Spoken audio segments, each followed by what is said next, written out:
Tanazzalul malaikatu war-ruhu fiha bi'idzni rabbihim min kulli amr. Turunlah malaikat dan ruh, yakni malaikat Jibril, dengan izin daripada Tuhan mereka, karena urusan yang ditakdirkan, urusan dalam bentuk kebaikan dan keberkatan dalam turunnya sampai turun depan. Nah, maka lindung yang turun hana malaikat yang hana turun, yang dikomandani oleh malaikat Jibril. Kedua di nanti malaikat Jibril hana nangro yang hana turunnya ramai.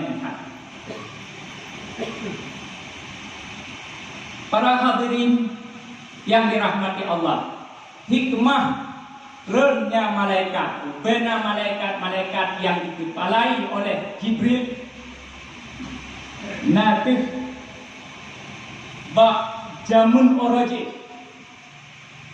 pernah ne putubietsu li para malaikat semasa Allah Ta'ala nukul bak malaikat nun hai malaikat akan nun kudet khalifah atas dunia. Jadi dengar tutup firman Allah Ta'ala li para malaikat, hana burung setuju li para malaikat menyeliak pegat Adam ataupun yang pegat manusia. Dalam bahasa Al-Quran nah khalifah burung setuju. Maka mari li malaikat taj'al fiha may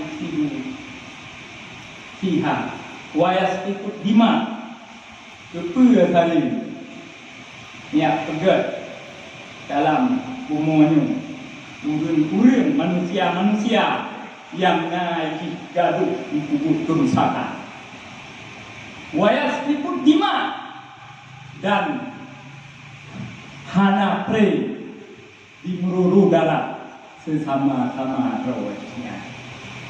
Wa nahnu nusabbihu bihamdik. Jitlah kamu mantap ya Rabbi. Wahai kamu mentasbih dengan memuji Ron, memuji-puji Ron, dengan mempusuci Ron, sempurna Ron, pegah kata-kata yang sempurna Ron.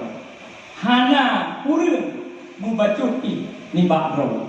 Dia kamu mendan bet niat keput sari niat pegat khalifah.